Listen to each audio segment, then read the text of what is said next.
What we do here is go back.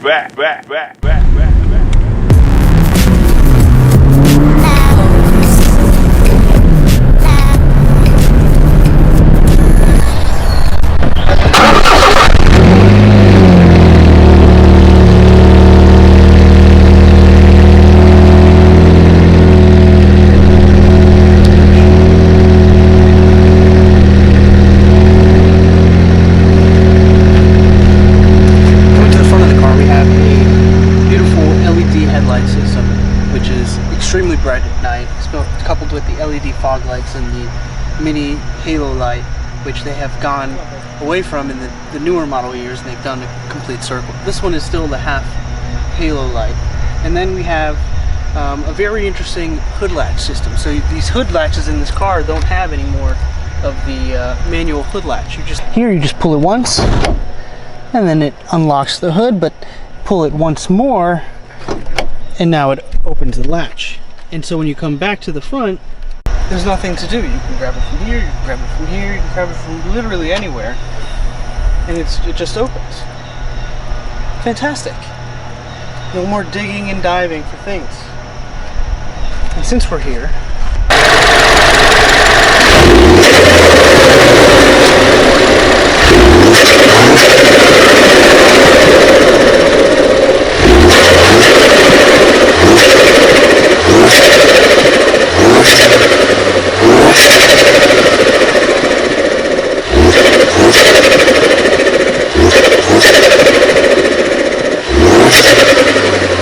come inside this Mini Cooper's interior, you'll notice it has the sports leather steering wheel with the thicker grips. You know, BMW is known for very good steering wheels.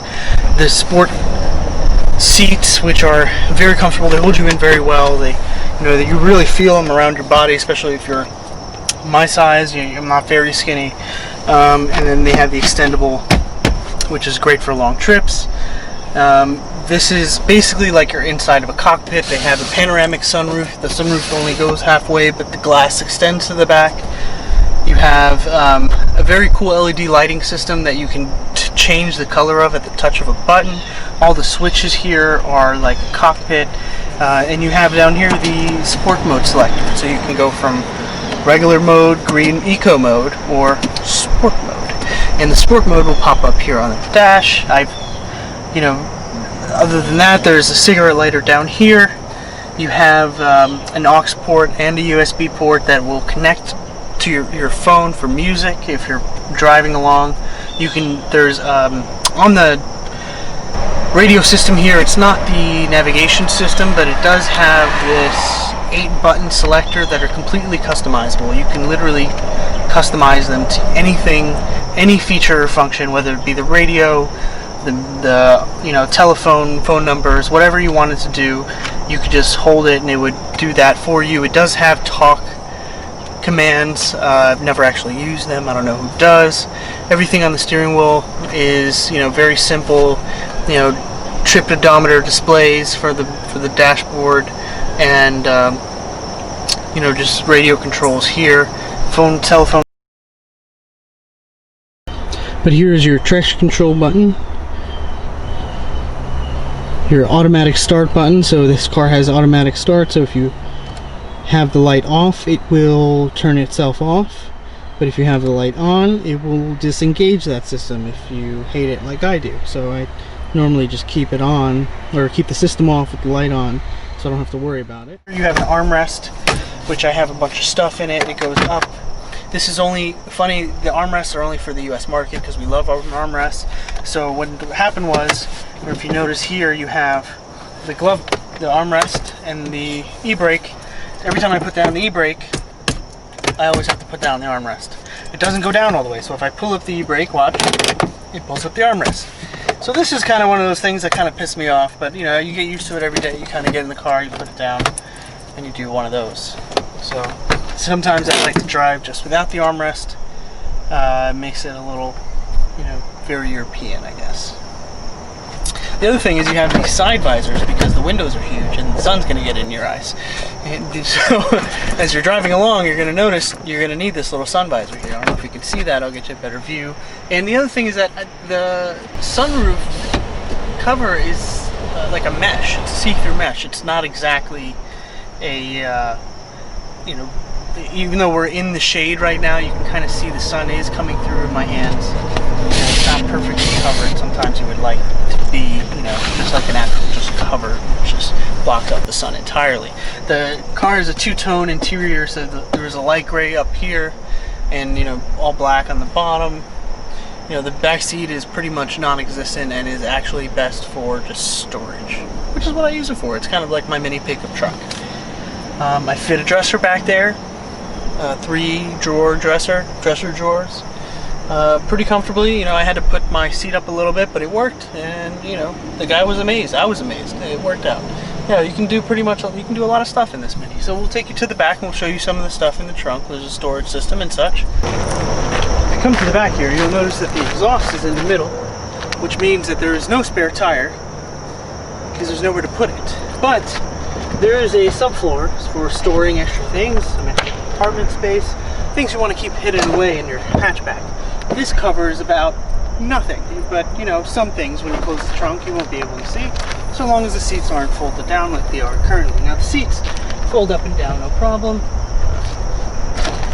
They even have a very cool mechanism to give you a little bit of extra space if you need it. So, if we're being really picky, there are a few things that kind of irritate me. Obviously there's the glove box issue where if you put down the emergency brake, you kind of need to put down the glove box again. So if you pick up the emergency brake, it picks up the glove box, so kind of an awkward driving position.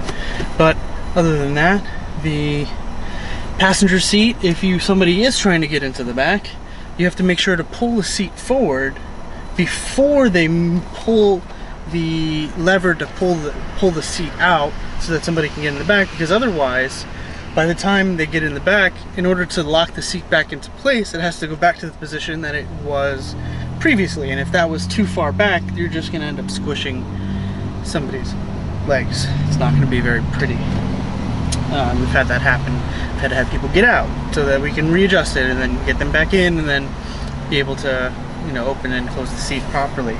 The other thing is that when you're plugging your phone into the USB port to play music, the audio just isn't very good. I don't know what's wrong with it, but if I plug in an external Bluetooth adapter and just connect to that via Bluetooth in the aux port, much louder audio. The audio is way better that way. The other thing is, it's very good on gas mileage if you drive in eco mode or normal mode, which I don't. So I normally will get 27, 26 miles per gallon in sport mode, but will potentially get up to 34, 35 if I had just driven it normally, but I really can't because it messes with the throttles too much, and you end up never knowing where their shifts get all messed up because the throttle position's all out of whack with the eco modes, and it's not an automatic, so it makes it very hard to just drive in those modes. It's easier to just have full throttle when you want it, and I get so used to sport mode. Maybe that's part of the problem. So used to sport mode that I just continue to just leave it in sport mode. And beautifully enough, so there's an app that you should download if you ever decide to buy a Mini Cooper. And I'm going to pull it up now, and it's a BMW coding app. And you get one of those USB dongles for the OBD2 port, plug it in, and you get an app called Beamer Code, and it lets you do some of those cool things like I coded in the fact that every time I turn the car on, it's automatically in sport mode. And since it's automatically in sport mode, the cold starts are a little nicer. You hear a little bit more burble in the morning when you turn it on, and I don't have to worry about switching it into sport mode every time I get in the car because I was just doing that anyway. The other thing I was able to code is the mirrors automatic close and opening, because they do close at the touch of a button and open at the touch of a button. But now when I lock the car and unlock the car, they will close and open at the touch of the lock on the key. The second thing I did with the Mini, with the coding, is the unlocking the windows, closing all the way at the touch of the lock button. So all the windows are open right now. If I lock the car, I'm going to press and hold the lock button. Let's see if it'll do it. Yep, so the mirrors are closing, the windows are going up, the sunroof is closing, it's all closing. Done. So if I ever forget and I get out of the car, I can just hold the button, it'll close everything, and the opposite is true. So I'll unlock the car, hold it, and now everything's opening. Even though the car is on, it still knows to run these programs through the coding. What else have I done? So You can adjust really minutia, you know, little things like how long the light stays on when you get out of the car and lock the door, the pathway lights or walkout lights, whatever they call them. You know, obviously the Mini winks at you every time you get in the car. It has what's called an excitement pack, so it'll tell you when to shift gears, which gear you should be in if you're in the wrong gear, but that's more geared towards fuel economy, not actually geared towards fun. Otherwise it's telling you to downshift when it tells you to upshift. But you know, it's pretty cool to have something to look at here. It's nice because it has big MPH gauges. When you put it in the MPH mode, the whole screen switches to just MPH, and I'll show you that here. And you know, the knobs are all very big. Everything's very easy to use. The audio, you know, heated seats work extremely well. Really good heated seats. One thing they did miss out on is a heated steering wheel. My old BMW had that, and it looks like they should really bring that forward to some of the newer models, because that just, it makes all the difference in these Northeast winters, and having a cold steering wheel and not having to wear gloves. The other thing is, you know, the overhead room is huge. I feel like I'm in a small SUV. I don't feel like I'm in a small car. I feel like I'm low to the ground, sure. I feel like the ride's sporty, sure. But in this cabin is huge feeling. You feel immense. You feel this huge air space around you and the huge dashboard. It's as if you're in a small SUV. But you're not. You're in a tiny sports Mini Cooper. Pretty cool. So one of the amazing technologies in this car that you don't really hear about a lot, and it makes it so much of an easier drive, much more excitement, much more engaging. I myself am used to heel toe shifts. When I downshift, I blip the throttle. You know, I'll even do a granny shift here and there, but I love blipping the throttle with my heel and then kind of braking with my toe and then switching back and forth. Now that's something that comes automatically in this car. It's called automatic rev matching, whatever they call it. Basically it's what it is. So when I'm driving and I'm shifting, if I go to downshift, the car will automatically rev for me to match the transmission speed to the engine speed, so that I'm having a smooth, seamless experience from shifting and downshifting, and you hear that and it feels and sounds amazing. It makes it so much easier. You don't have to do it yourself, although I can. It is a bit of a laborious activity, and to do it all the time. I bought this car just over a year ago with 28,000 miles. It has almost 49,000. It has 49,021 as we're talking. That's a lot of mileage in a year that I've driven this car, and I have enjoyed every bit of that rev matching technology. The only way to turn it off, though, if you wanted to, is to completely turn off the traction control system. Once that is off, then it's off, and you're on your own.